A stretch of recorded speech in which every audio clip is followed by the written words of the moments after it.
नमस्कार दोस्तों, मैं हूं ऋषु कुमार और आप देख रहे हैं आरके फ्यूचर प्लस। आज रेलवे ग्रुप डी के लिए कुछ इम्पोर्टेंट क्वेश्चन लेकर उपस्थित हुआ हूं। वीडियो में अंत तक बने रहें। अगर आपने अभी तक आपने चैनल को सब्सक्राइब नहीं किया है तो चैनल को सब्सक्राइब कर बेल आइकन को प्रेस कर लें। तो आइए देखते हैं कुछ एग्जाम्पल। क्वेश्चन आपको स्क्रीन पे दिखेगा। एक छात्र ने एक संख्या को 21 से विभाजित करने के बजाय 12 से विभाजित किया। कोई संख्या था, उसे कहा गया कि आपको 21 से विभाज्य करना है, लेकिन 21 से नहीं करके वो गलती से 12 से विभाज्य कर दिया और 12 से विभाज्य करने पर उसका जो सही उत्तर आया है वह 35 प्राप्त हुआ है। वह 35 प्राप्त हुआ है। कहा है कि एक छात्र ने एक संख्या को 21 से विभाजित करने के बजाय 12 से विभाजित किया तो उत्तर 35 प्राप्त हुआ।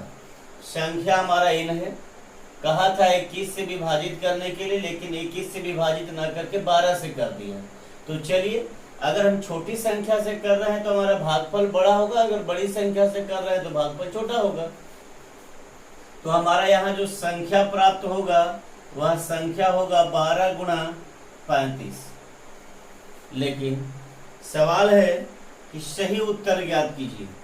तो सही अगर उत्तर ज्ञात करना है तो जो मेरा संख्या है, यानी संख्या हो गया 12 गुणे 35, उसमें सही संख्या जो है उससे भाग दे देंगे। सही संख्या हुआ 21। तो काट दीजिए। 7 तिया 21, 7 पचे 35, 3 चौको 12, 5 चौको 20, यानी आपका सही उत्तर हुआ 20। आइए नेक्स्ट क्वेश्चन देखते हैं।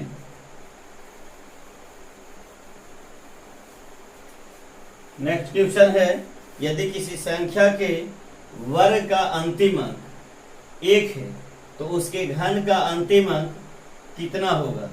कोई संख्या है और उसको वर्ग करने पर, देखिए संख्या को जब वर्ग कर रहा है तो कह रहा है कि अंत में 1 होगा। तो संख्या का इकाई अंक 1 रहता है या 9 रहता है। 1 या 9 रहने पर उसको अगर हम वर्ग करेंगे, स्क्वायर रूट वाला अगर आपने वीडियो नहीं देखे हैं तो पहले आप देख लें, स्क्वायर और स्क्वायर रूट वाला। तो देखिए यहाँ संख्या अगर 1 होगा, संख्या का इकाई अंक अगर 1 होगा और अगर हम उसको वर्ग करेंगे तो 1 होगा, और 9 रहेगा फिर भी वर्ग करेंगे तो 1 ही होगा। यानी हमारा संख्या 1 या 9 है, ये वर्ग का है। लेकिन कहता है कि घन करने पर क्या होगा। तो संख्या को घन करने की बात कर रहा है। तो देखिए संख्या अगर 1 रहेगा और अगर इसका हम घन लिखेंगे, अगर इसका हम घन करेंगे तो संख्या 1 रहने पर 1 ही होगा। इसे आपको ध्यान में रखना होगा। 2 रहने पर संख्या अगर 2 होगा तो घन करने पर उसका इकाई अंक पर 8 होगा और 8 रहने पर 2 होगा। 3 रहने पर 7 होगा और 7 रहने पर 3 होगा। 4 होगा तो उसका घन करने पर 4 होगा। 5 रहने पर 5 होगा और 6 रहने पर 6 होगा। 7 का 3 हो जाएगा, 8 का 2 हो जाएगा। 9 रहने पर 9 होगा। तो अब देखिए बात क्या है कि अगर संख्या का अगर अंत में जो है से 1 और 9 होगा, अंतिम अंक 1 है, यानी कि जब संख्या हमारा 1 और 9 आ गया है तो उसका घन भी करेंगे तो क्या आएगा। 1 का 1 आ रहा है और 9 का 9 आ रहा है। तो हमारा आंसर हो गया 1 या 9। चलिए आइए क्वेश्चन नंबर नेक्स्ट।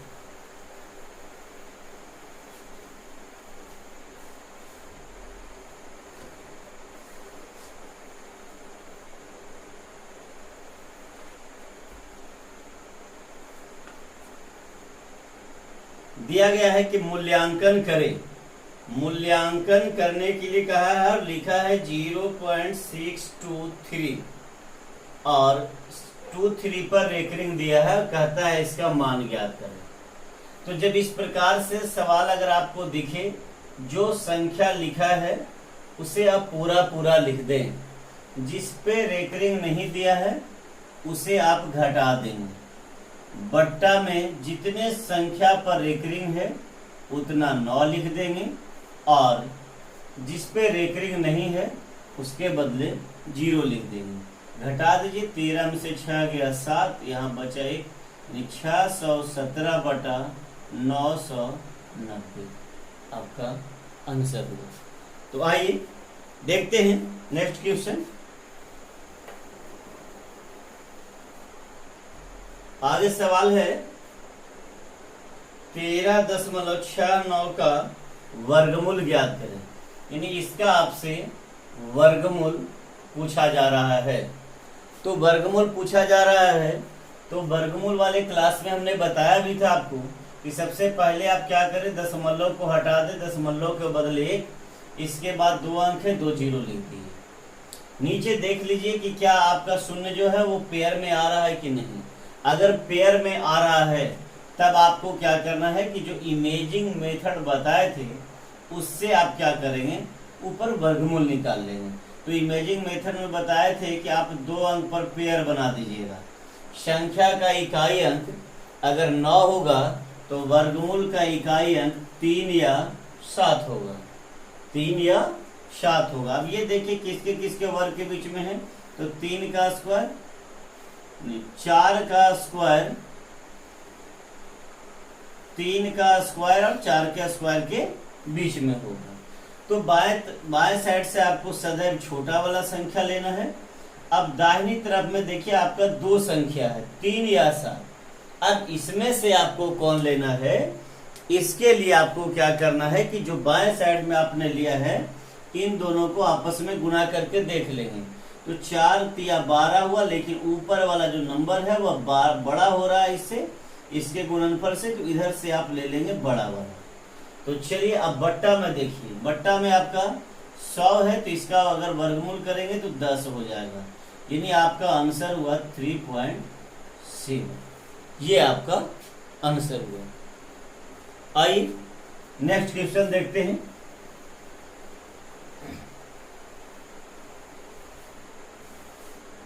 आगे सवाल है कि 2 संख्याएं 3 और 5 के अनुपात में है।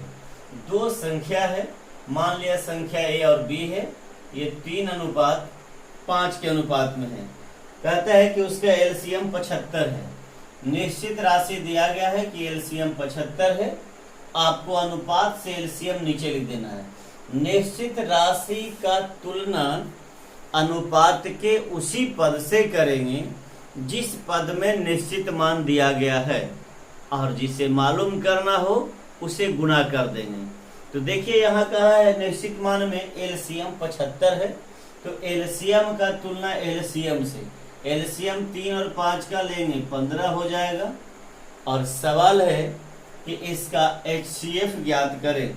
तो एचसीएफ ज्ञात करना है तो 3 और 5 का एचसीएफ लेंगे तो हो जाएगा 1, 15 पचे 75, 5 एकम 5, हमारा आंसर हुआ 5। आइए देखते हैं नेक्स्ट क्वेश्चन। आगे सवाल है, एक कर्मचारी के वेतन में 30% वृद्धि कर दी गई है, जिससे उसका वेतन 910 रुपया हो गया। तो देखिए पहले से वेतन होगा 100, वृद्धि किया 30% यानी 30, तो बढ़कर हो गया, बढ़कर बोलिए या फिर बोलिए वृद्धि के बाद, तब वृद्धि के बाद हो गया 130। यहाँ प्रश्न में कहा है कि वृद्धि के बाद 910 हो जाता है। हमारे हिसाब से वृद्धि के बाद कितना हो जाएगा, 130 हो जाएगा, 130 हो जाएगा। तो पूछा जा रहा है कि बढ़ोतरी से पहले उसका वेतन क्या था, तो 100, 1 0 से 1 0, 13 7 91, यानी 7 गुणा 100, 700 रुपया हमारा आंसर है। तो आइए देखते हैं नेक्स्ट क्वेश्चन। ये एक एक करके सारे सवाल को देखते हैं, वीडियो में आप अंत तक बने रहें। चावल का मूल्य 25 रुपये प्रति किलो था, अब बढ़ करके 30 रुपये प्रति किलो हो जाता है, यानी पहले जो मूल्य था वह पहले मूल्य 25 रुपये प्रति केजी था और बढ़कर हो गया 30 रुपये प्रति केजी। तो कहता है कि खर्च को समान बनाए रखने के लिए, यानी खर्च में कोई परिवर्तन ना हो, तो बताइए कि उसमें खपत में कितना प्रतिशत कमी किया जाना चाहिए। तो खपत में कितना कमी कर दिया जाए, तो देखिए जिस रेशियो में इसका मूल्य बढ़ता है उसी रेशियो में इसके खपत में कमी करना होगा। तो बताइए खपत में कमी करेंगे तो कितना से, तो 30 से कितना का कमी होगा, 5 का, और प्रतिशत मालूम करना है इसीलिए 100 से गुणा कर देंगे। 5 6 का 30, 2 तिया 6, 50 दूना 100, यानी 50/3, यानी आप बोलेंगे 16.2/3% आंसर। तो आइए देखते हैं नेक्स्ट क्वेश्चन।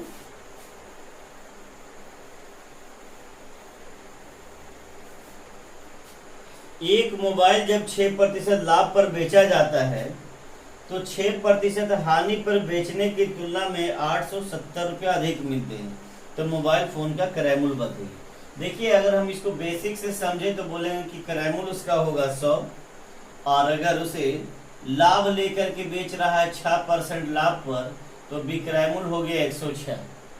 अब आगे कहता है कि 6% हानि पर बेचने की तुलना में क्रय मूल्य 100 होगा। लाभ और हानि का गणना सदैव क्रय मूल्य पर किया जाता है। अगर क्रय मूल्य 100 होगा और यहाँ 6% अगर हानि होगा तो वह 94 में बेचेगा। तो बताइए कि लाभ पर बेचा गया हानि के तुलना में प्रश्न में कहा 870 रुपया अधिक मिलता है, हमारे हिसाब से कितना अधिक मिलेगा, तो यहाँ से हो गया 6 और 6 12 अधिक मिलेगा। अब कह रहा है यहाँ कि मालूम करना है कि क्रय मूल्य ज्ञात करें, तो क्रय मूल्य हमारा हो गया 100, काट दीजिए 4 से 4 तिया 12, 25 चौको 100, 3 से 3 दूना 6, 3 9 27 जी 290। अब यहाँ देखिए 290 गुणा 25 कर देंगे, तो 290 गुणा 25 करेंगे तो हो जाएगा 7250 रुपया हमारा आंसर है। अब देखिए इतना लिखने की जरूरत नहीं है, आप इतना नहीं लिखेंगे, इसे हम फिर से हल कर देते हैं। निश्चित राशि को पहले लिखिए ऊपर। निश्चित राशि दिया है कि लाभ पर बेचने की तुलना में, हानि पर बेचने की तुलना में जब लाभ पर बेचता है तो 870 रुपया अधिक मिलता है। तो अब बताइए कि अगर ये अपोजिट डायरेक्शन रहेगा, एक बार लाभ और एक बार हानि कह रहा है, तो अगर अपोजिट डायरेक्शन रहेगा तो डायरेक्ट जोड़ दीजिएगा और सेम डायरेक्शन रहेगा तो घटा दीजिएगा। तो यहाँ 6% हानि है और 6% लाभ है, अपोजिट है इसलिए हम डायरेक्ट जोड़ दे रहे हैं। और 12 हो गया, यानी कि अधिक का है यहाँ 870 का, हमारे हिसाब से 12 का, और मालूम करना है क्रय मूल्य, तो 100 से गुना। 4 से 4 तिया 12, 4 से काट देंगे 25 चौको 100, 3 से 3 दूना 6, 3 9 27, यानी 290 गुणा 25, आपका आंसर हुआ 7250 रुपया आंसर। आइए नेक्स्ट क्वेश्चन देखते हैं।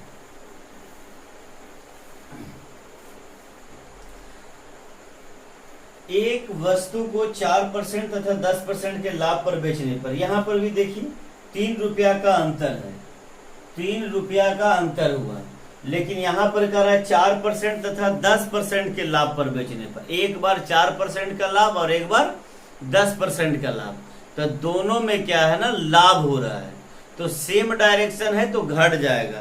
तो 10 में से 4 गया 6, तो अंतर का तुलना अंतर से हो गया। अब कहता है कि दोनों के विक्रय मूल्य का अनुपात क्या होगा। देखिए यहाँ पर निश्चित राशि से भी तुलना करने की कोई आवश्यकता नहीं है। यहाँ पर आप डायरेक्ट लिख दीजिए, एक का हो जाएगा 4, लाभ ले रहा है यानी कि क्रय मूल्य 100 है और लाभ ले रहा है 4, तो बेच देगा 104 में, और क्रय मूल्य 100 है, सॉरी 4 है पहले में, तो 104 में। दूसरा 10% लाभ पर तो 110 रुपया हो जाएगा। अब दोनों विक्रय मूल्य का अनुपात पूछा जा रहा है। तो देखिए पहला विक्रय मूल्य हो गया 104 और दूसरा विक्रय मूल्य हो गया 110। काट दीजिए, 2 5 10, 2 दूना 4, 52 हो गया। इधर होगा 2 5 10, 2 5 10, यानी 52:55 आपका आंसर हो। आइए देखते हैं नेक्स्ट क्वेश्चन। यदि बाजार मूल्य लागत मूल्य से 30% अधिक है, बाजार मूल्य लागत मूल्य से, लागत मूल्य यानी हमारा क्रय मूल्य 100 होगा, उसमें लिख देगा मार्क प्राइस कितना कर दिया, 30% अधिक है, लिख दिया। अब कहता है बाजार मूल्य पर 10% के छूट का पेशकश किया, यानी जो आपका मार्क प्राइस है इस पर 10% का छूट दे रहा है, तो कितना में बेचेगा। तो सबसे पहले तो आप ये देखिए कि ये हमारा निश्चित राशि है, इसको मान ले कि 130 हमारा अंकित मूल्य यानी मार्क प्राइस, तो हमारे हिसाब से मार्क प्राइस हो जाएगा 100, क्योंकि बट्टा, छूट, कमीशन, दलाली ये सब जो है अंकित मूल्य पर ही दिया जाता है। अब कहता है कि 10% डिस्काउंट पर बेचेगा, तो कितना में बेचेगा, 90 में। 1 0 से 1 0, 1 0 से 1 0 कट गया, 13 17 से 117। अब देखिए आपसे पूछा जा रहा है कि उसका लाभ प्रतिशत बताइए, कितना % का लाभ होगा। तो क्रय मूल्य है 100 और बेचा 117 में, तो लाभ होगा, तो प्रतिशत लाभ कर रहा है तो कितना से, तो 100 से। कितना का लाभ होगा, 17 का। प्रतिशत मालूम करना है, 100 से गुणा, यानी आपका आंसर हुआ 17%। आइए देखते हैं नेक्स्ट क्वेश्चन।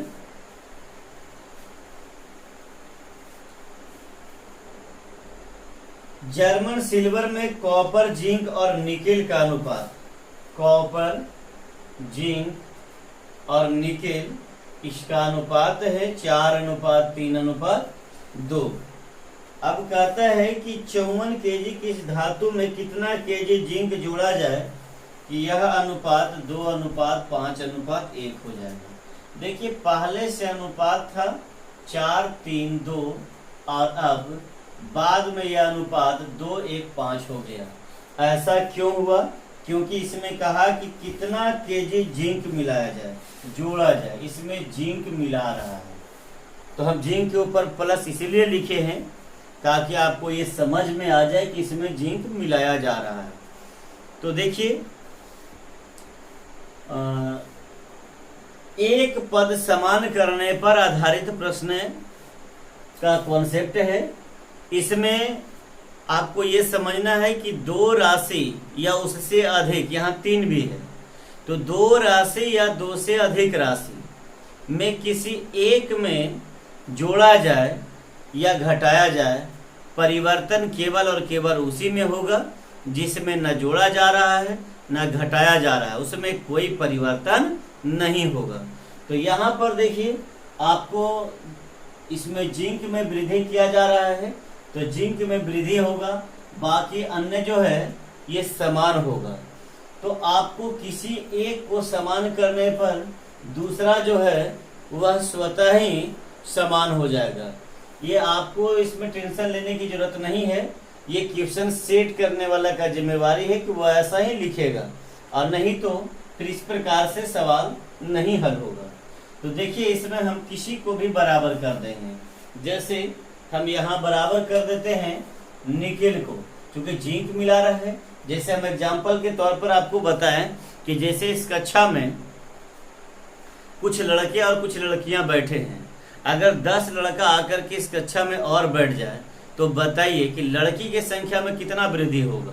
तो आप बोलेंगे कि कोई वृद्धि नहीं होगा, क्योंकि लड़का की संख्या बढ़ रहा है। तो उसी प्रकार से यहाँ जिंक मिला रहा है, तो कॉपर और निकेल में कोई परिवर्तन नहीं होना चाहिए। तो देखिए यहाँ 2 है, इसको 2 बनाने के लिए 2 से गुणा कर दिए। तो अनुपात का रूल है कि अगर एक में जितना से गुणा किए हैं सभी में गुणा हो जाएगा। तो अब देखिए जिंक में मिला रहा है और बाकी आपका देखिए कॉपर भी बराबर हो गया और निकेल भी बराबर हो गया। अब आप निश्चित राशि ढूंढिए। यहाँ कहता है कि 54 केजी की धातु में, यानी पहले से जो आपका मिश्रण दिया गया है वो 54 है। हमारे हिसाब से 4 3 7 और 2 9 हो गया। लेकिन आपसे पूछा गया है कि कितना केजी जिंक मिला है। तो जिंक पहले से था कितना 3 और बाद में कितना हो गया 10, यानी मिलाया कितना तो 7। तो जो मिलाया है यही तो पूछा जा रहा है, गुना कर देंगे। 9 छक 54, 7 छक 42, यानी 42 केजी मिलाया है। तो आइए देखते हैं नेक्स्ट क्वेश्चन।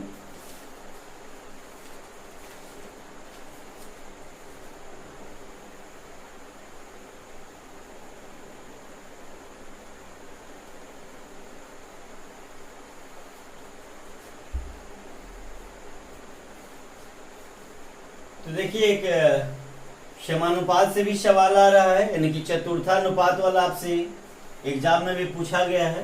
अभी 17 तारीख को भी हुआ एग्जाम ग्रुप डी का, उसमें भी पूछा है 17 अगस्त का भी, 18 अगस्त वाला में भी आया था अनुपात से क्वेश्चन।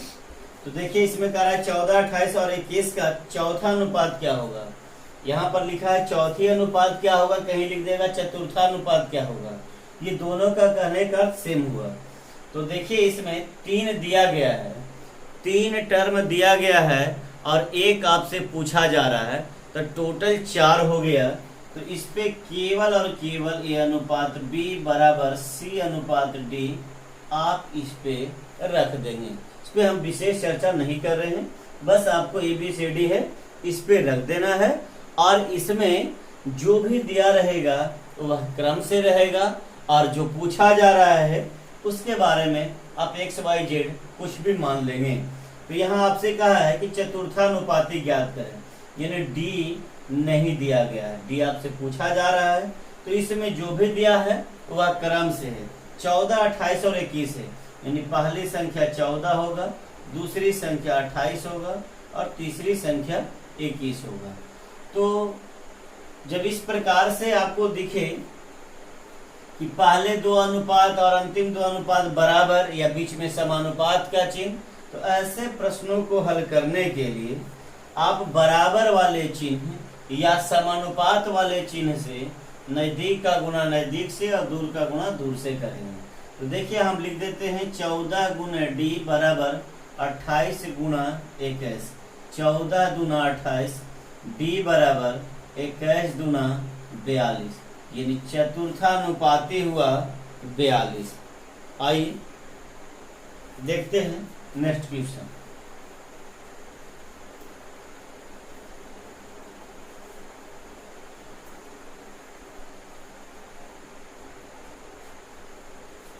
वीडियो को लाइक और शेयर करने के लिए नहीं भूलें।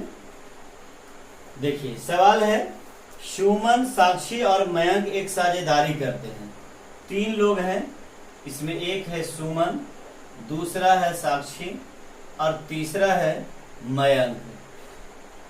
ये पार्टनरशिप का क्वेश्चन है। इसमें कहता है कि सुमन जो है साक्षी से 5 गुना, सुमन साक्षी से 5 गुना और मयंक और साक्षी जो है मयंक का, साक्षी जो है वो मयंक का, देखिए यहाँ पर कहा कि मयंक का 3/5 है, ये पूंजी निवेश करता है। तो अनुपात लिखने के लिए बताए थे कि जिस राशि के साथ का या से लगा रहेगा उसके बदले नीचे वाला, यानी मयंक का 3/5 है तो मयंक का हो जाएगा 5 और साक्षी का हो गया 3। लेकिन अब आगे इसके पहले कहा है कि सुमन जो है साक्षी से 5 गुना है, तो सुमन साक्षी से 5 गुना, तो 3 5 15, ये आपका पूंजी का अनुपात हो गया। तो पूंजी का अनुपात हो गया, तो इसमें पार्टनरशिप जब आप कर रहे हैं तो पार्टनरी क्यों कर रहे हैं, क्यों बिजनेस कर रहे हैं, लाभ कमाने के लिए। तो लाभ जो है आपकी पूंजी जितने समय तक निवेश रहेगा वही आपका लाभ होगा। यानी लाभ जो है पूंजी और समय के गुणनफल के बराबर होगा। तो लाभ बराबर हम यहाँ लिख देते हैं पूंजी गुणा समय। यदि आपसे पूंजी पूछा जाएगा तो पूंजी बराबर हो जाएगा लाभ बटा समय, और अगर समय पूछा जाएगा तो समय बराबर हो जाएगा लाभ बटा पूंजी। अब यहां देखिए पूंजी लिख ली। अब कहता है कि वर्ष के अंत में, यानी समय क्या रहा इसका 1 वर्ष। तो ध्यान में रखिएगा इस बात को कि यदि प्रश्न में समय बराबर हो तो ऐसे स्थिति में जो आपका पूंजी का अनुपात होगा वही लाभ का अनुपात हो जाएगा। जैसे यहाँ देखिए कहता है वर्ष के अंत में, यानी समान है तो हम 1 ले लिए। अब इसके बाद लाभ लिख देंगे। तो लाभ बराबर पूंजी गुणा समय। तो 15 एकम 15, 3 एकम 3 और 5 एकम 5। यानी आपको हल करते समय ये देखना है कि क्या समय बराबर है। यदि समय बराबर है तब आपको क्या करना है कि जो पूंजी का अनुपात होगा यही लाभ का अनुपात हो जाएगा। अब आपको निश्चित राशि ढूंढना है। तो निश्चित राशि में कहता है कि वर्ष के अंत में लाभ जो है वो 23,000 है। हमारे हिसाब से लाभ कितना हो रहा है, तो 15 और 5 20 और 3 23 का लाभ हो रहा है। तो जो मालूम करना है गुना कर देंगे। कहता है साक्षी का भाग ज्ञात कीजिए।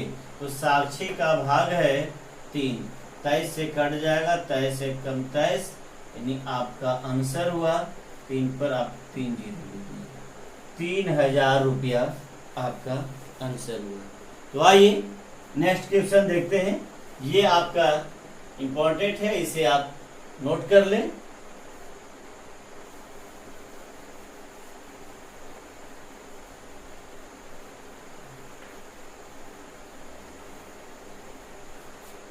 चलिए नेक्स्ट क्वेश्चन है कि ए बी से 4 गुना तेज काम करता है। देखिए अगला सवाल जो है वो टाइम एंड वर्क का है।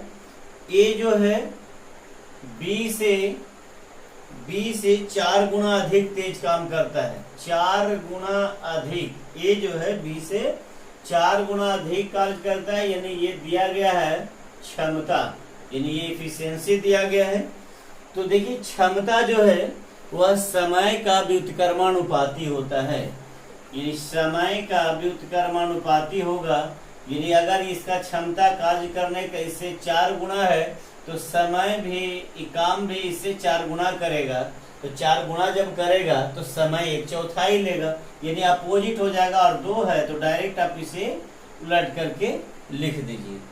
अब निश्चित राशि इसमें कहता है कि बी की तुलना में 60 दिन पहले काम पूरा करता है। एक काम को बी की तुलना में 60 दिन पहले पूरा कर देता है। यानी ए जो है बी की तुलना में 60 दिन पहले कर दे रहा है। 60 दिन पहले कर दे रहा है, ये ऐसा निश्चित राशि है।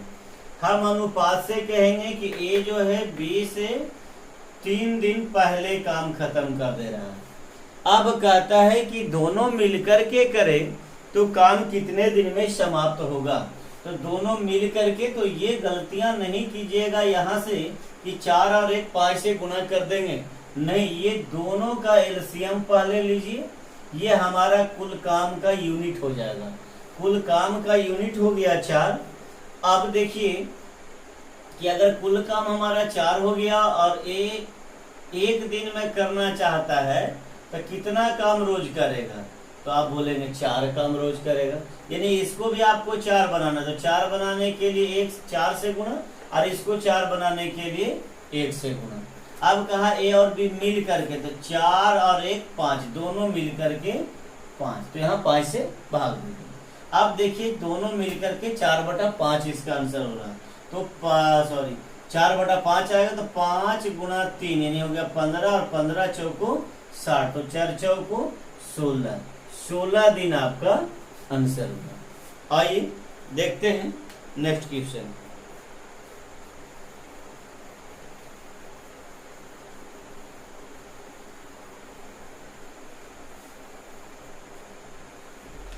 16 पुरुष एक कार्य को 8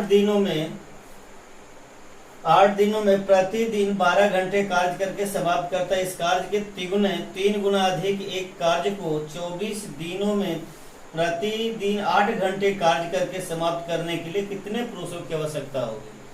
ये देखिए कंपाउंड प्रपोर्शन का क्वेश्चन है, यानी मिश्र समानुपात का। जब प्रश्न 2 पार्ट में हो, जो पहले आपका दिया गया है वही चीज को दूसरे साइड में अगर दर्शाए तो समझना है कि ये कंपाउंड प्रपोर्शन का क्वेश्चन है और इसमें आपका व्यक्ति की संख्या, दिन की संख्या, प्रतिदिन कितना करेगा उसका, और इफिशियंसी बटा W यानी काम। तो कहने का अर्थ ये हुआ कि इसमें आपको दिन, समय और आपका प्रति घंटा कितना हो रहा है, उसका क्षमता क्या है, काम क्या है, ये दिया हुआ रहेगा। इसमें से कोई भी दिया रहेगा बाएं तरफ, और इसी को आपको दूसरे तरफ हूबहू आप अगर रिपीट करें तब आपको समझना है कि यह जो है, और थोड़ा नीचे करके लिख देते हैं, M1 गुना D1 गुना T1 गुना E1 बटा W1 बराबर M2 D2 T2 E2 बटा W2। तो देखिए कंपाउंड प्रपोर्शन का सवाल चाहे जैसा भी है, जितना भी घुमा दे, लेकिन आपको केवल और केवल काम पता करना है। काम पता करके नीचे रख दीजिए, बाकी जो कुछ भी दिखे, समझ में आ रहा है या नहीं भी आ रहा है, फिर भी उसको ऊपर आप रख दीजिएगा, लेकिन काम आपको पता होना चाहिए। तो यहाँ पर कहता है 16 पुरुष, देखिए 16 पुरुष व्यक्ति की संख्या है, 8 दिनों में दिन की संख्या ऊपर रख दी, 12 घंटा यानी T दिया है, 12 घंटा प्रतिदिन कार्य करके कोई कार्य होगा उसको खत्म कर दिया, काम 1 ले ली। अब कहता है इससे 3 गुना काम है, तो देखिए काम 1 है, लेकिन अब इधर भी काम कर रहा है, लेकिन इसे 3 गुना कर रहा है, तो 3 रख दी। तो कहता है कि एक अन्य कार्य को 24 दिन में समाप्त करना है, और कहता है 8 घंटा प्रतिदिन कार्य करें। तो पूछा जा रहा है कितने पुरुषों की आवश्यकता होगी, नहीं पता है, हम एम रख दिए। आप XYZ कुछ भी लिख सकते हैं। तो चलिए काट देते हैं, 8 से आपका 8 कट गया, 3 से कट गया 3 8 24, 8 से कट गया 8 दूना 16, तो M बराबर होगा 12 दूना 24, यानी कि 24 पुरुष की आवश्यकता होगी। आइए देखते हैं नेक्स्ट क्वेश्चन।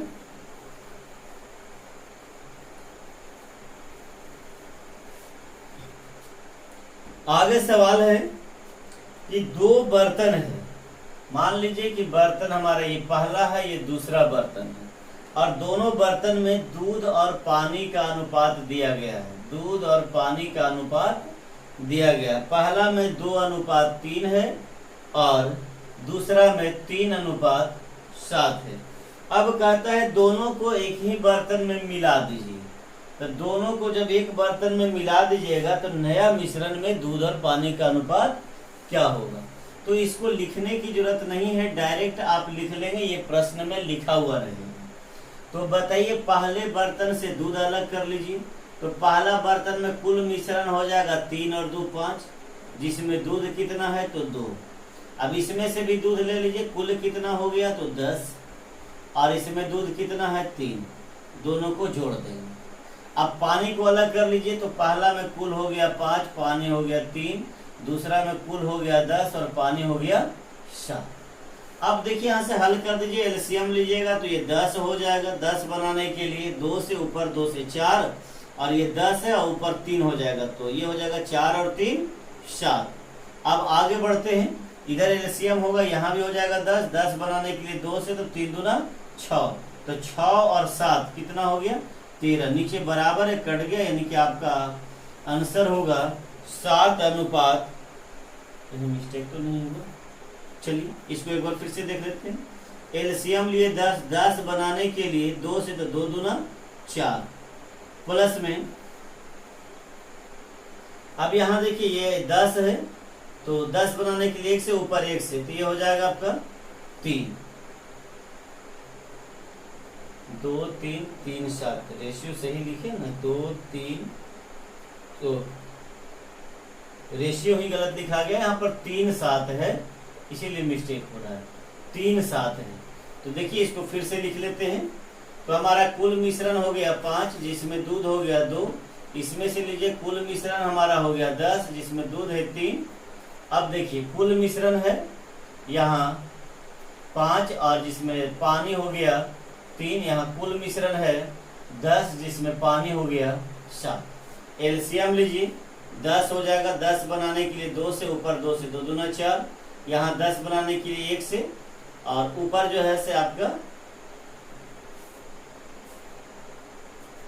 फिर हम वही चीज को रिपीट कर दिए मिटा करके, 7:3 है जी। तो 7 और 3 है। देखिए तो कुल हमारा मिश्रण हो गया 5, जिसमें दूध हो जाएगा 2, इधर से लीजिए कुल मिश्रण हो गया 10, जिसमें दूध है 7। अब यहाँ देखिए कुल मिश्रण हो गया 5, जिसमें पानी हो गया 3। अब इसमें से लीजिए कुल मिश्रण है 10, जिसमें पानी है 3। ये क्वेश्चन ही गलत यहाँ पर उतार दिए थे। अब देखिए एलसीएम लेंगे तो ये हो जाएगा 10, 10 बनाने के लिए 2 से, तो ऊपर भी 2 से, तो 2 दूना 4, और ये 10 बनाने के लिए 1 से, ऊपर भी 1 से, तो 7 एकम 7। नीचे यहाँ भी एलसीएम लेंगे, 10 होगा, 10 बनाने के लिए 2 से, तो ऊपर भी 2 से हो जाएगा, तो 3 दूना 6, और यहाँ 1 से, ऊपर 1 से, तो 3। ये बराबर में है, कट गया, 7 4 11, और 6 और 3 9, यानी इसका आंसर हुआ 11:9।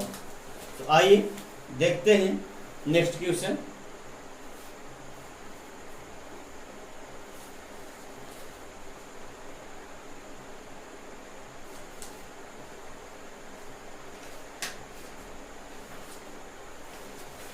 आगे सवाल है टाइम एंड वर्क का।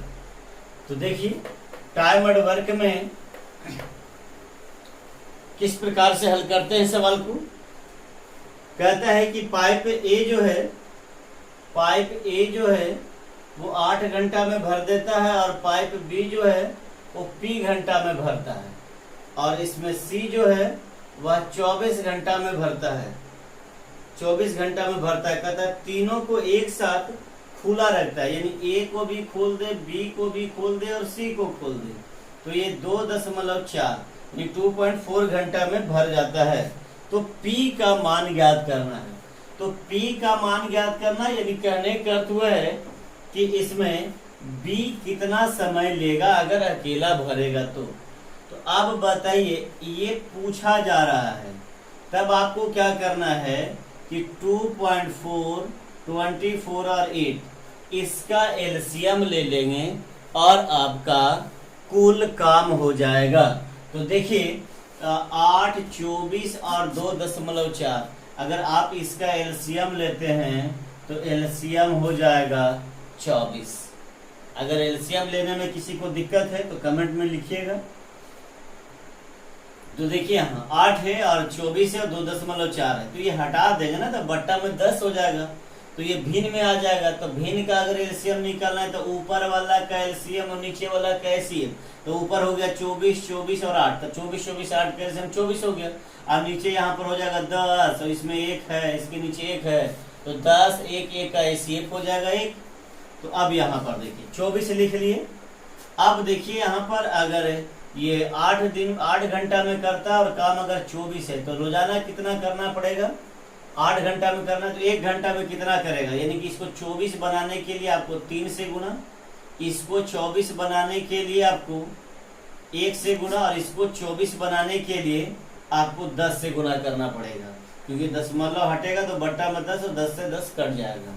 तो अब कहता है कि बी अकेला कितना दिन में करेगा, यानी पी का मान पूछा जा रहा है, यानी ये कह रहा है कि बी अकेला कितना दिन में करेगा। तो देखिए अगर हमको बी चाहिए तो ए बी सी में से अगर हम बी और सी को घटा देंगे तो निकल जाएगा बी का मान।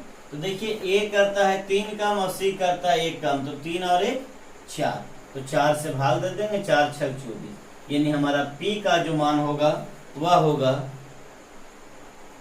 3 और 1 4, तो 10 में से 4 जाएगा तो 6 बचेगा, तो 6 चौको 24, 4 घट जाएगा 10 में से, तो 6 बचेगा, 6 चौको 24, यानी P का मान हमारा होगा 4 घंटा। आइए नेक्स्ट क्वेश्चन पर। अगला सवाल है वो आपके साधारण ब्याज से है, यानी सिंपल इंटरेस्ट का सवाल है। देखिए, एक धनराशि साधारण ब्याज की एक निश्चित दर से 10 वर्षों के लिए निवेशित किया जाता है। कहता है कि दर अगर 5% अधिक होता ना, तब 1200 रुपया अधिक मिलता। तो आप इसे डायरेक्ट भी हल कर दे सकते हैं। यहाँ कहा कि 1200 रुपया अधिक मिलता है, तो हमारे हिसाब से 10 वर्ष के लिए 5% बढ़ा दिए, तो 10 पचे 50 बढ़ जाएगा। और मालूम करना है, राशि ज्ञात करो, यानी मूलधन तो 100 से गुना, तो 50 दूना 100, 12 दूना 24, यानी आपका आंसर हुआ 2400। चलिए इसको थोड़ा हम विस्तार से भी समझा देते हैं, कहीं समझने में दिक्कत ना हो। यहाँ हम ले लेते हैं कि हमारा मूलधन जो है वह 100 है, और दर जो है वो R लिख दी, नहीं पता था। अब समय कहा है कि समय जो है वो 10 वर्ष है। देखिए, जब मूलधन 100 लेंगे तो RT हमारा ब्याज होगा, साधारण ब्याज जो होगा वह RT होगा, 10R हो गया। आप इसे साधारण ब्याज के क्वेश्चन, इसका सिंपल इंटरेस्ट का जो वीडियो है उसमें आप देख लेंगे जाकर के। अब देखिए, यहाँ कहता है मूलधन वही रहे लेकिन दर में 5 का वृद्धि कर दें। हम वृद्धि कर दिए और समय हमारा वही होगा, तो ब्याज हो जाएगा 10R प्लस 10 पचे 50। तो देखिए, 10R पहले से ब्याज था और अब 10R प्लस 50 हुआ है। तो प्रश्न में कह रहा है कि यहाँ 1200 रुपया का वृद्धि हो गया। हमारे हिसाब से 50 का ही वृद्धि हो रहा है और पूछ रहा है कि मूलधन ज्ञात करो, तो 100 से गुना काट दीजिए, 50 दूना 100, 12 दूना 24, यानी 2400 आपका आंसर हुआ। आइए नेक्स्ट क्वेश्चन देखते हैं।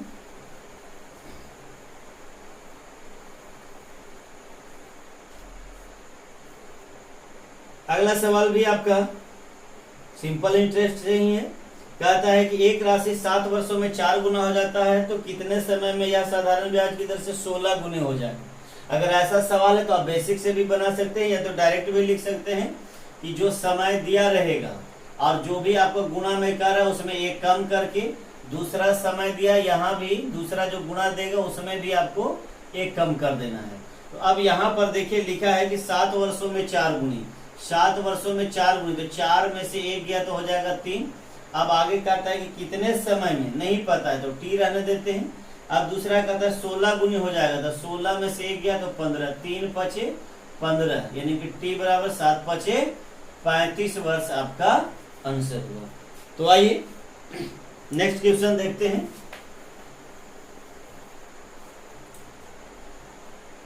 आगे जो हम सवाल लिए हैं, ये सवाल है चक्रवृद्धि ब्याज से, कंपाउंड इंटरेस्ट का क्वेश्चन है। तो ध्यान से देखिए, कहता है कि यदि 5% चक्रवृद्धि ब्याज की दर से 2 वर्ष के बाद 441 रुपया प्राप्त होती है, प्राप्त होती है, हो जाता है, हो गया, हो जाएगा, अगर ऐसा प्रश्न में लिखे तो आपको समझना है कि ये अमाउंट दिया गया है। तो देखिए डायरेक्ट इसको हम लिख देते हैं कि निश्चित राशि हमारा है 441, लेकिन ये कैसा निश्चित राशि है, तो ये मिश्रधन है। तो हमारे हिसाब से मिश्रधन, तो 2 वर्ष का अगर CI लिखना है, 2 वर्ष का CI लिखना है तो 2R प्लस R स्क्वायर बट्टा 100 होता है। तो इसको लिखने के लिए बस कुछ नहीं करना है। देखिए दर है हमारा 5%, तो 5 पचे 25 और बट्टा में 100 है, तो 2 अंक के बाद दशमलव, तो अब हो जाएगा 2R, यानी 5 दूना 10। तो ये हमारा ब्याज हो गया। लेकिन कहा है कि मिश्रधन, ये तो ब्याज हो गया हमारा। अमाउंट लिखेंगे तो मूलधन 100 होगा, तो ये 110.25 लिख देंगे, 110.25, और मालूम करना है कि राशि ज्ञात करें, यानी मूलधन तो 100 से गुना। इसको हटा देंगे, ऊपर 2 जीरो चला जाएगा, काट दीजिए। 25 से 25 चौको 100, और 25 से काट देंगे 25 चौको 100, 25 चौको 100, 25 एकम 25, 441 से 441 कट गया, यानी हमारा मूलधन हुआ 400। आइए नेक्स्ट क्वेश्चन देखते हैं। अगला जो सवाल है वो आपका एज से है। तो एज का भी क्वेश्चन रिपीट होता है, और सबसे ज्यादा रिपीट होता है क्योंकि ये मैथ में अब नहीं सवाल पूछता है, ये रीजनिंग में डाल देता है। ठीक है, तो देखिए पिता माता और पुत्री की आयु का अनुपात, यहाँ बोला है कि पिता है, माता है और पुत्री है, इसका अनुपात 22:20:9 है। कहता है 10 वर्ष बाद, यानी ये आपका वर्तमान का दिया है, कहा है कि 10 वर्ष बाद, तो 10 वर्ष बाद जो है यह अनुपात 27:25:14 हो जाता है। तो माता की वर्तमान आयु ज्ञात करें। तो देखिए एज का जो क्वेश्चन है इसका कॉन्सेप्ट होगा अंतर समान करने पर आधारित प्रश्न। यदि दो राशि में से आप प्रत्येक में 2 या 2 से अधिक किसी में भी, लेकिन एक बार अगर आप कंपेयर करेंगे तो 2 ही लेंगे, तो 2 में से यदि प्रत्येक में बराबर बराबर जोड़ा जाए या बराबर घटाया जाए तो अंतर सदैव समान होगा। तो यहाँ ये वर्तमान का अनुपात दिया है और ये 10 वर्ष बाद में कह रहा है।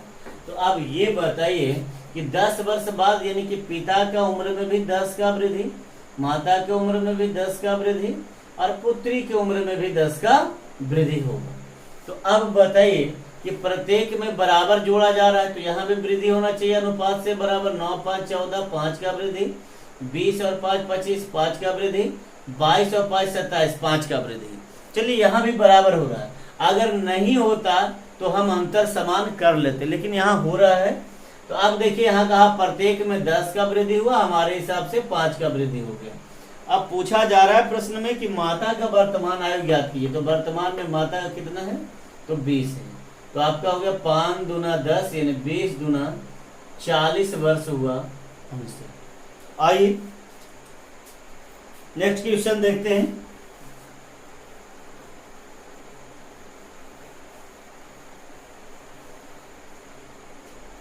पांच क्रमागत संख्याओं का औसत 100 है। देखिए संख्या 5 है, 1 2 3 4 5, ये क्रम से है और औसत बोला है कि 100 है। तो जब भी ऐसा सवाल हो कि क्रमागत हो या कॉमन डिफरेंस सेम हो, यानी अंतर अगर हर जगह पर बराबर हो, तो औसत का अर्थ बीच वाला समझिएगा। तो यहां पर कहा है कि क्रमागत है तो अंतर समान होगा ही, और औसत बोला है कि 100 है तो हम बीच वाला लिख दिए। अब बताइए कि पूछा जा रहा है पहली संख्या ज्ञात कीजिए। तो इसके ठीक पहले 99, इसके ठीक पहले 98 हो गया। बाद में आइएगा 101 और इसके बाद 102। आपसे सवाल था कि सबसे छोटी संख्या यानी पहली संख्या ज्ञात करें। तो पहली संख्या अगर आपसे कहा तो आप डायरेक्ट बोल दीजिए कि 98 होगा। अगर सबसे अंतिम सवाल अंतिम पूछता तो 102 हो जाता, दोनों का योगफल पूछता 200 हो जाता। तो आइए देखते हैं नेक्स्ट क्वेश्चन। एक 25 हेक्टेयर एक मैदान को एक विद्यार्थी द्वारा 10 किलोमीटर प्रति घंटा की दर से चक्कर लगाना है। तो चक्कर लगाएगा मैदान को, तो कहाँ चक्कर लगाएगा, परिधि पर, किनारा पर। यानी कहने का अर्थ हुआ है कि अगर वो फील्ड होगा तो फील्ड के किनारे किनारे अगर वो चक्कर लगाता है तो उसे कितना समय लगेगा। ऑप्शन देखिएगा यहाँ पर मिनट में दिया गया है और मैदान का क्षेत्रफल 25 हेक्टेयर है।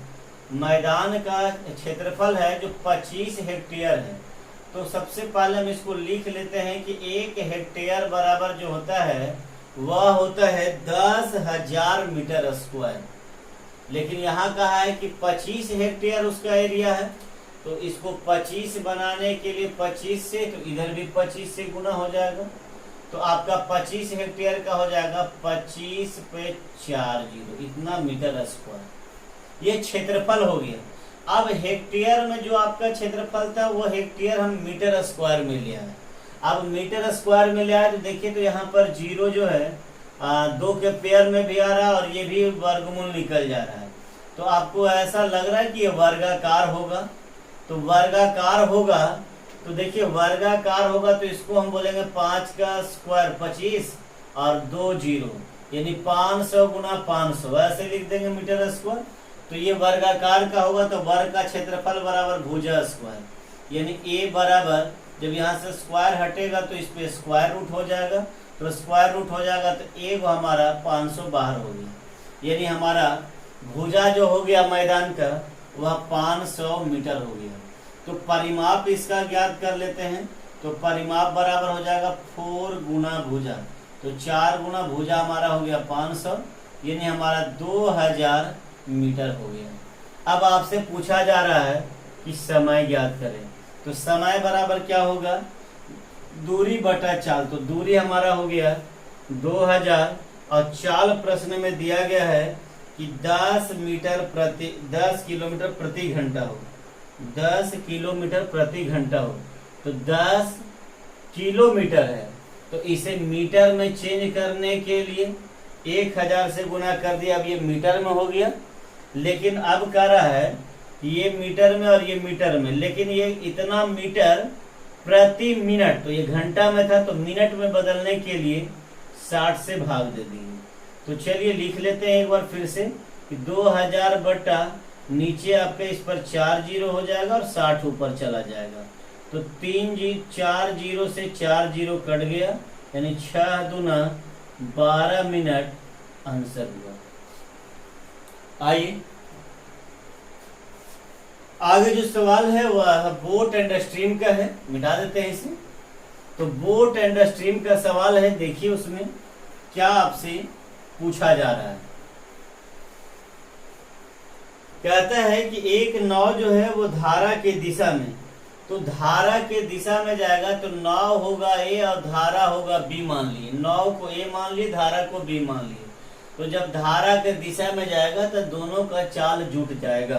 तो कहता है 35 किलोमीटर की दूरी 5 घंटा में, तो 35 किलोमीटर 5 घंटा में, तो दूरी बटा समय ये निकल गया आपका चाल 7 किलोमीटर पर घंटा, यानी कि धारा का दिशा में चाल 7 किलोमीटर प्रति घंटा है और वापस 7 घंटा में आती है, यानी विपरीत दिशा में एक बार अगर धारा के साथ गया है तो दूसरा बार धारा के विपरीत आएगा तो घट जाएगा। लेकिन दूरी आपका 35 किलोमीटर है और बोला 7 घंटा में, तो 7 पचे 35, यानी इसका चाल हो गया 5 किलोमीटर पर घंटा। तो कहा जा रहा है शांत जल में नाव की चाल। तो अब यहाँ देखिए दो राशि का योग और दो राशि का अंतर दिया गया, इसी पर आपका पूरा बोट एंड स्ट्रीम का क्वेश्चन बन जाएगा। और इसका यूज नंबर सिस्टम में भी बहुत ज्यादा होता है। इसका एक स्पेशल आपका योग और अंतर पर आधारित वीडियो अपलोड है, आप उस वीडियो को पूरा देख लेंगे, समझ में आ जाएगा। तो यहाँ देखिए जब दो राशि का योग और दो राशि का अंतर दिया गया है तो बड़ा मालूम करने के लिए दोनों को जोड़ के 2 से भागा और छोटा मालूम करने के लिए दोनों को घटा करके 2 से भाग देंगे। तो हमारा नाव है ए और धारा है बी। तो देखिए आपका धारा जो है वो नाव से सदैव उसका चाल कम होगा, अगर चाल अगर कम नहीं रहेगा तो विपरीत में नहीं आ सकते हैं। यानी ए आपसे पूछा जा रहा है, नाव पूछा जा रहा है, तो बताइए दोनों को जोड़ करके, यानी बड़ा वाला पूछा जा रहा है तो 7 और 5 जोड़ देंगे 12 बटा 2, यानी आपका 6 किलोमीटर पर घंटा। शांत जल में नाव का चाल कहे या केवल नाव का चाल कहे, आपका आंसर होगा 6 किलोमीटर प्रति घंटा। तो देखिए आज का आखिरी सवाल है, इसमें कहा जा रहा है कि 6 plus 11 plus 16 plus 21 plus dot dot dot plus 71, इसका मान क्या होगा। अब यहाँ देखिए कि इसका मान आपसे पूछा जा रहा है। तो जब भी इस प्रकार से एक सीरीज बनेगा तो आपको समझना होगा कि यहाँ पर एक पैटर्न बन गया है, कॉमन डिफरेंस सेम होगा। तो यहाँ पर देखिए 6 5 11 11 5 16 16 5 21, यानी कॉमन डिफरेंस इसमें सेम हो रहा है। अगर ऐसा हो तो औसत मालूम करने के लिए पहला और अंतिम को जोड़ करके 2 से भाग दे देंगे। तो ये हमारा औसत हो गया, लेकिन योग बराबर होता है औसत गुना संख्या, औसत गुना संख्या होता है। तो बताइए हम औसत निकाल लिए, अब ये संख्या कैगो है, कितना टर्म इसमें यूज हुआ है, अब ये निकालना है। तो यहाँ पर हम लिख देते हैं नंबर ऑफ टर्म, इसका भी एक वीडियो स्पेशल बना देंगे। नंबर ऑफ टर्म अगर मालूम करना हो तो अंतिम पद माइनस प्रथम पद बटा कॉमन डिफरेंस प्लस 1 कर देना होगा। तो देखिए अब यहाँ से हम लिख देते हैं 71 है, 71 माइनस 6 और डिफरेंस 5 का जा रहा है प्लस 1। तो यहाँ 11 में से 6 गया 5, यानी 65 बटा 5 प्लस 1, 13 पचे 65, 13 पचे 65, तो 13 और 1 14। यही तो आपसे पूछा जा रहा है। तो यानी कि ये औसत हो गया और ये संख्या हो गया, तो योग निकल जाएगा 2 7 14। तो यहाँ पर जोड़ दीजिए, यानी कि आपका 77 गुणा 7, 7 7 49, 4 हो गया, और 7 7 49 और 4 53 हो जाएगा, 539। तो वीडियो को आप लोग ज़्यादा से ज़्यादा शेयर कर दें। वीडियो में अंत तक बने रहने के लिए धन्यवाद। जय हिंद, जय भारत।